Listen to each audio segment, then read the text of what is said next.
Bien, bonjour. On va essayer de tenir le timing. Il est pile 15h30. Bravo déjà de tenir le choc de cet après-midi un petit peu dense. Et puis comme je suis la dernière, je vais pouvoir vous garder 2 heures, donc c'est bien, je vais prendre mon temps. Donc je suis Florence Touzé. Je suis enseignante-chercheuse à Audencia Sciences Com. Je suis aussi co-titulaire de la chaire RSE d'Audencia. Et ce qui va nous intéresser maintenant, c'est la question du marketing responsable. Drôle d'association de mots, me direz-vous. Ça ne va pas être notre débat de l'après-midi, hein, ce paradoxe. Ça pourrait l'être, mais on va plutôt essayer d'être dans le concret. Donc moi, en tant qu'enseignante-chercheuse, eh bien, je travaille sur ces sujets depuis longtemps maintenant. J'ai d'abord pratiqué et enseigné le marketing que je vais qualifier de classique ou traditionnel. Et puis, depuis 15 ans déjà, j'ai d'abord interrogé mes pratiques d'enseignante, mais aussi de consommatrice. Et puis j'ai poursuivi ces questionnements en essayant justement d'aller creuser un peu plus sur la question d'un marketing responsable. Je le fais par l'enseignement, je le fais aussi en identifiant des pistes de progrès sur ces sujets-là, et puis en accompagnant aussi les partenaires de la chaire RSE.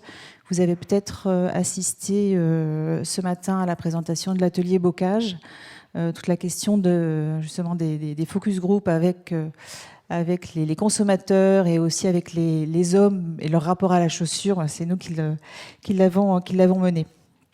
Donc des beaux sujets que je ne cesse, pour lesquels je ne cesse de trouver de l'intérêt. Donc, comment amorcer le virage d'un marketing responsable ? D'abord, le contexte, bien sûr, dans lequel on se trouve.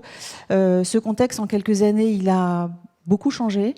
Et particulièrement cette année 2019, je trouve qu'elle est remarquable par la médiatisation de ces sujets, de plus de responsabilité. C'est peut-être la question de l'environnement ou du changement climatique qui fait accélérer cette prise de conscience. En tout cas, clairement, on l'a constaté. Si on prend le sujet par l'angle des consommateurs, oui, il y a des vraies attentes différentes, de plus de respect, de plus de co-création, de plus de transparence, bien sûr.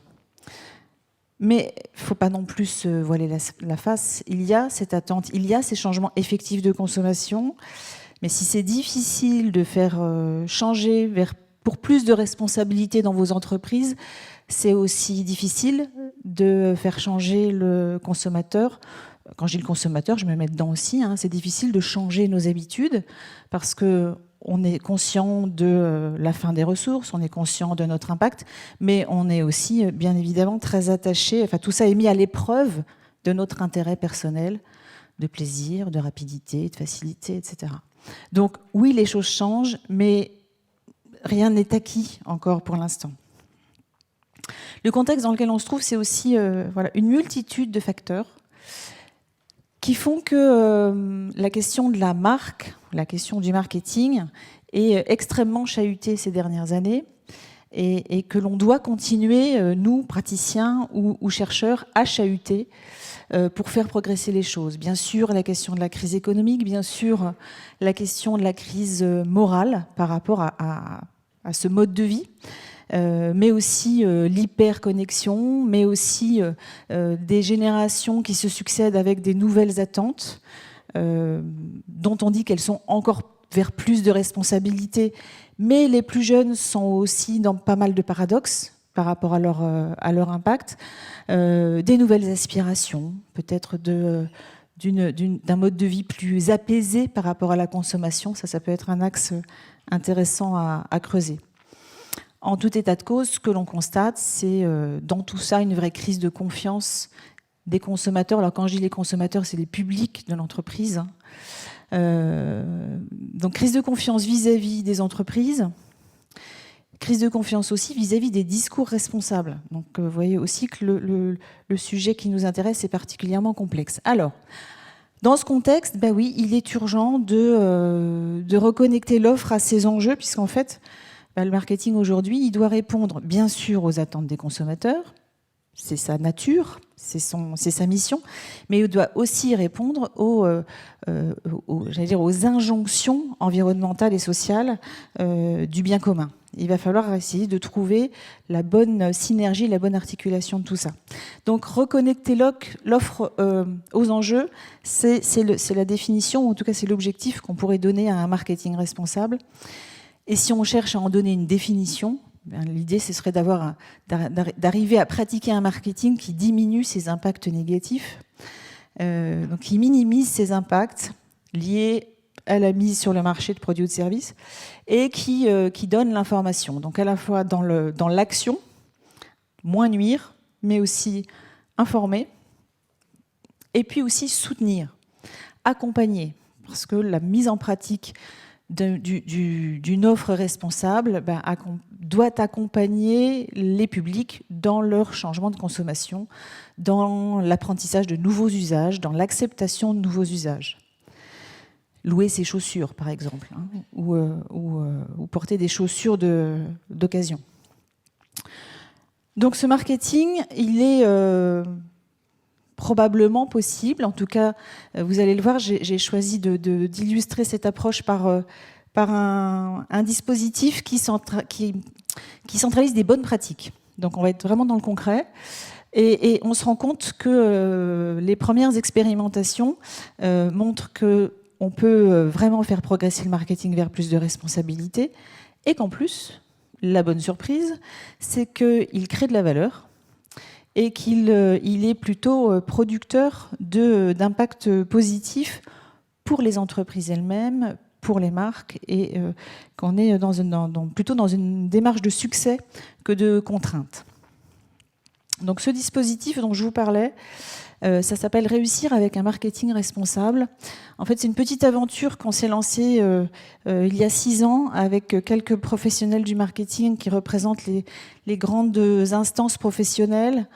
L'ADTEM, l'Association des professionnels du marketing, l'UDA, l'Union des annonceurs, l'ADEME, bien sûr, qui nous soutient dans notre démarche, l'agence Greenflex, l'entreprise Fleury Michon, et puis la chaire RSE Audencia en tant que partenaire académique.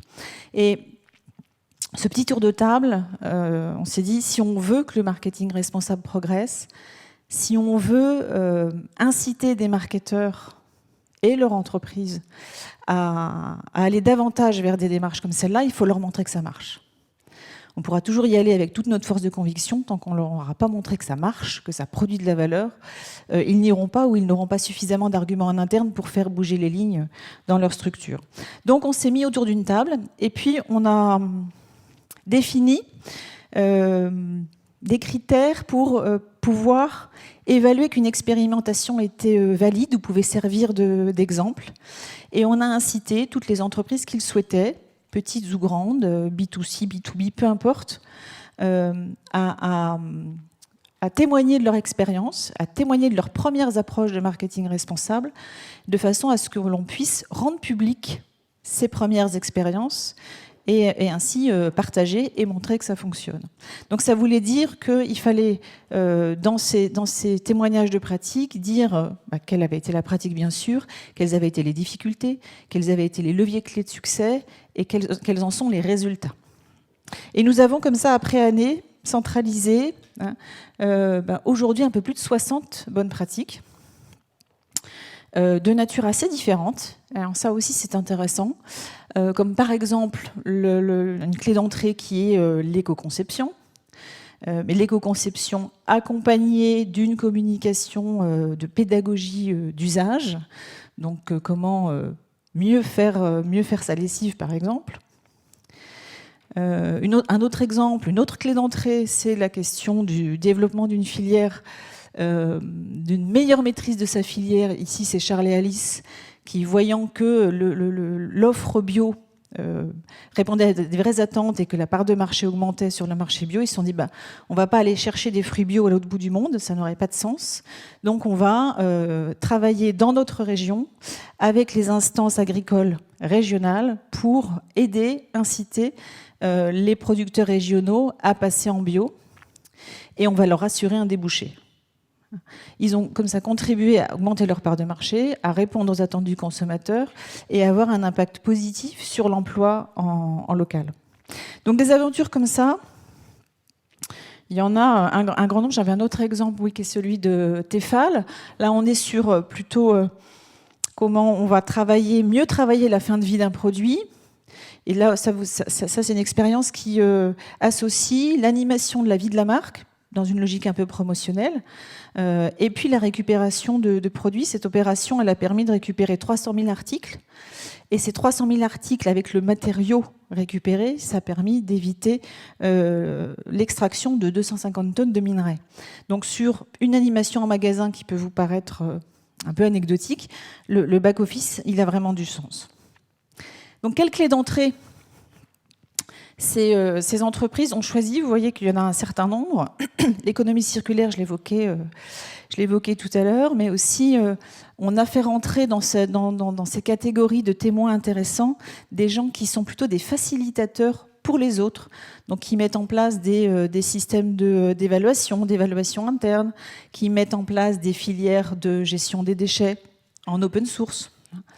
C'est aussi tous les gens qui vont travailler plutôt ou qui vont avoir comme clé d'entrée la filière pour un approvisionnement responsable, et puis également l'implication des consommateurs, donc encore une autre façon d'animer son marketing vers plus de responsabilité. C'est bien sûr des offres, un travail sur l'offre à proprement parler en éco-conception, en socio-conception, ou bien l'optimisation d'une offre déjà existante. Que nous disent les un peu plus de 60 témoins de ces expériences? Alors tous, ils nous ont parlé de la difficulté, hein. C'est très clair, c'est compliqué, c'est complexe, c'est plus long qu'ils ne l'imaginaient, mais ça produit aussi des résultats qui sont particulièrement intéressants à souligner, comme notamment très directement l'impact sur les parts de marché ou le chiffre d'affaires. Donc ça, c'est évidemment un premier argument pour convaincre de poursuivre, d'aller plus loin et pour convaincre les équipes en interne. Ils nous disent aussi que ça renforce les projets, ça renforce l'adhésion en interne. Donc c'est aussi un bel outil. On parlait de management collaboratif précédemment. Renforcer la fierté, c'est peut-être l'essentiel des choses. Ils sont aussi nombreux à souligner l'amélioration des relations avec leurs parties prenantes. Et puis témoignent d'une meilleure maîtrise des risques.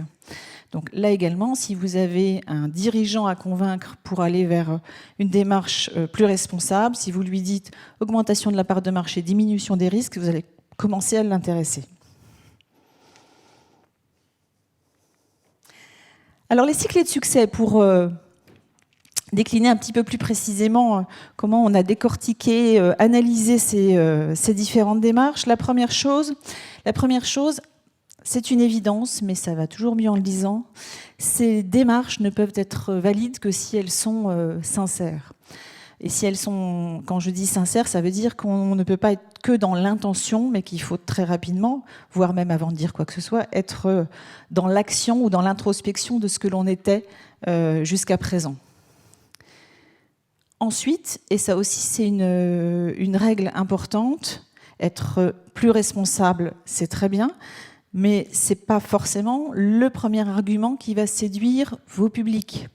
Donc responsable, oui, mais toujours avec un bénéfice consommateur qui peut rester le plaisir, qui peut rester le goût, qui peut rester je ne sais quoi en fonction du secteur dans lequel vous vous trouvez, mais oui, ça doit être apporter un bénéfice consommateur en plus de la question de la responsabilité.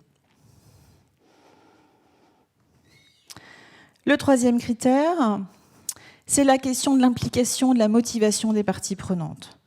Donc ça, c'est un élément important parce que quand on se lance dans une démarche comme ça, il faut savoir qu'on se lance dans une démarche, j'allais dire, d'évangélisation, mais en tout cas, en plus de votre mission de directeur marketing ou de chef de produit, vous allez devenir animateur, médiateur, géo, enfin voilà, il va falloir mettre beaucoup d'énergie pour aller embarquer tout le monde, créer du lien entre les différents acteurs qui seront indispensables pour obtenir des résultats dans votre démarche.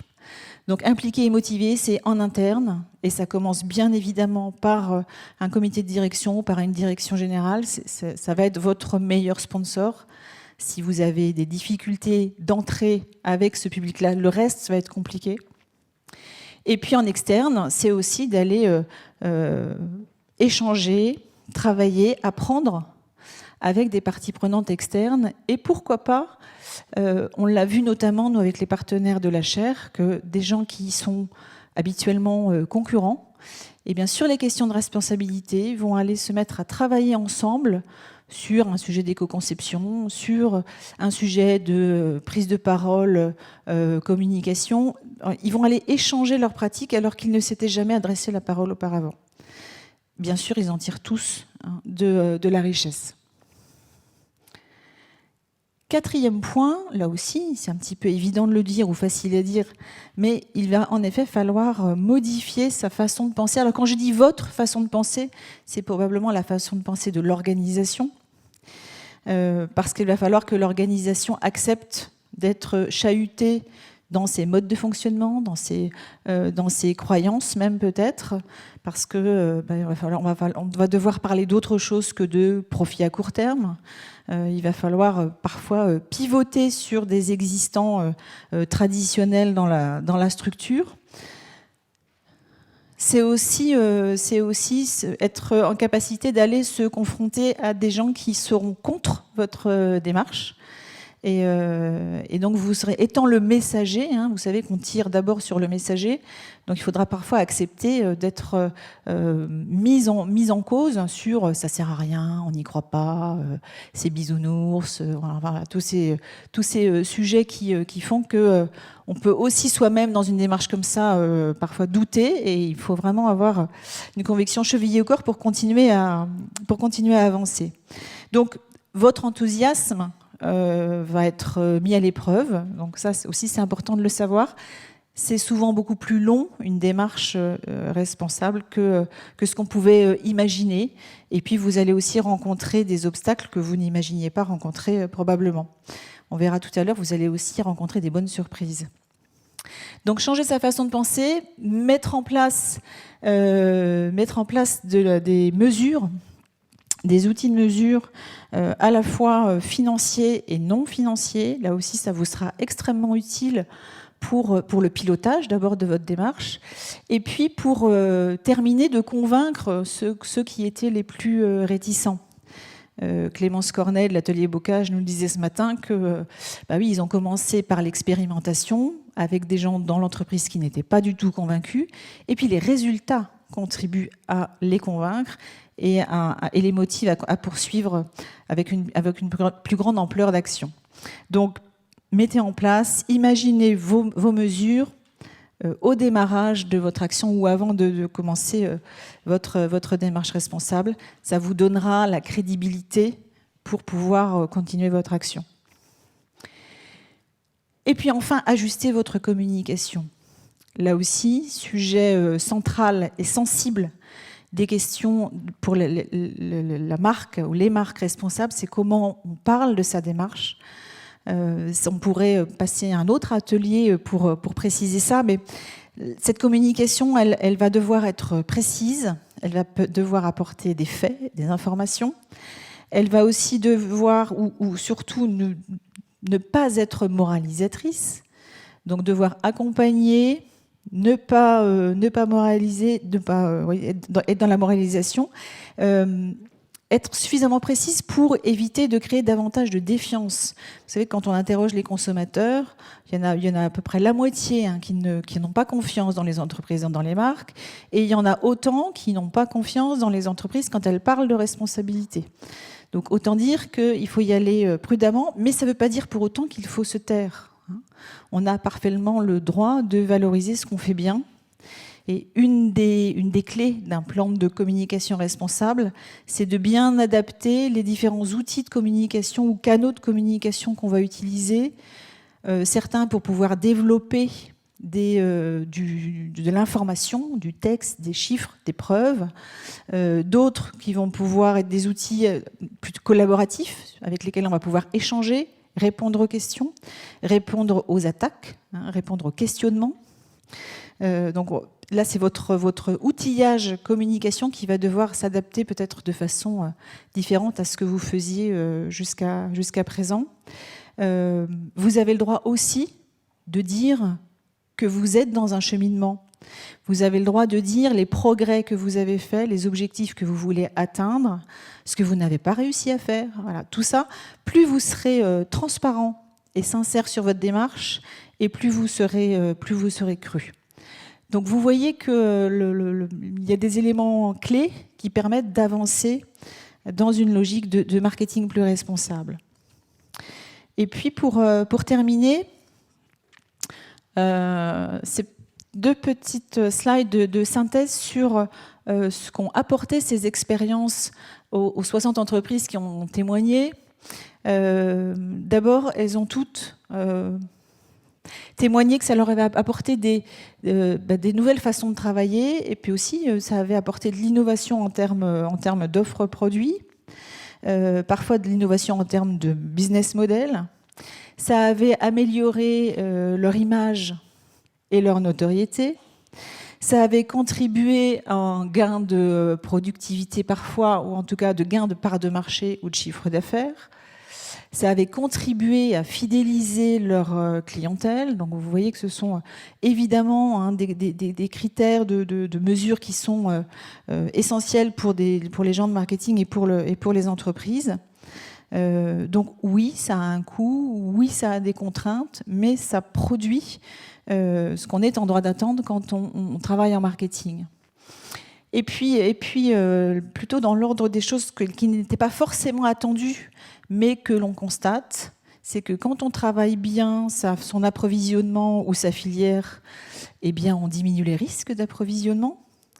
Et ça, c'est un vrai argument en entreprise. Ça permet aussi, et ça c'était plutôt une surprise, dans certains cas de faire des économies. Parce que quand on relocalise ou quand on évite des déplacements, le cas des compotes Charles et Alice, en travaillant avec des producteurs de fruits en local, ils ont divisé par 2 leur coût de transport, par exemple.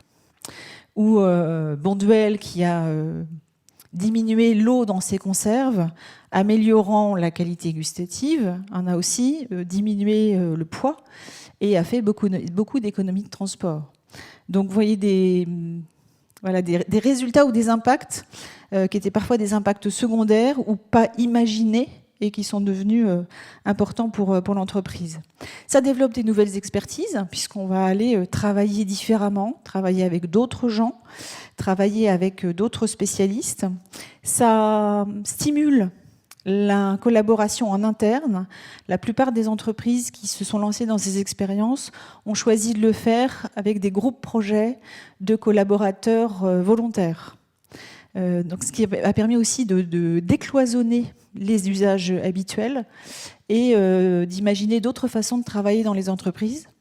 Donc ça permet aussi d'expérimenter ces modes collaboratifs ou des systèmes managériaux. Et puis enfin, je le disais aussi tout à l'heure, tous ont constaté la création d'une fierté interne. Et à une époque où on parle énormément de questions de marque employeur, pouvoir constater que ces collaborateurs sont enthousiastes et fiers d'une démarche, c'est forcément essentiel. Donc vous voyez, j'en terminerai avec ça, diminuer les impacts négatifs d'une démarche marketing, c'était notre point de départ. On voit qu'au final, ça permet aussi tout ça de créer du sens avant tout. Et je pense que c'est un petit peu tout ce qu'on est venu chercher aussi aujourd'hui dans cette journée. Donc voilà, j'espère avoir dressé, même si je sais que c'est très rapide, un petit portrait de ce que pourrait être un marketing plus responsable. J'espère que vous, demain, vous serez les nouveaux témoins de la plateforme Réussir avec un marketing responsable. Alors, il y a eu très peu d'éditions de ce petit document papier, j'en ai qu'un. En revanche, ces pratiques, elles sont toutes accessibles en ligne sur le site de l'ADEME. Donc n'hésitez pas à aller les consulter. Et puis puis voilà, donc j'espère que vous serez tous témoins. Si ces sujets vous intéressent, vous pouvez aussi consulter un ouvrage que j'ai écrit il y a 3 ans maintenant, qui s'appelle Marketing, les illusions perdues. Donc vous voyez que l'approche critique, elle était bien là, qui vient d'être réédité aux éditions de la Mer Salée. Donc ce sera un peu plus complet comme analyse et comme proposition d'outils, bien sûr. Et puis je reste bien sûr à votre disposition si vous avez des questions. Merci beaucoup pour votre attention.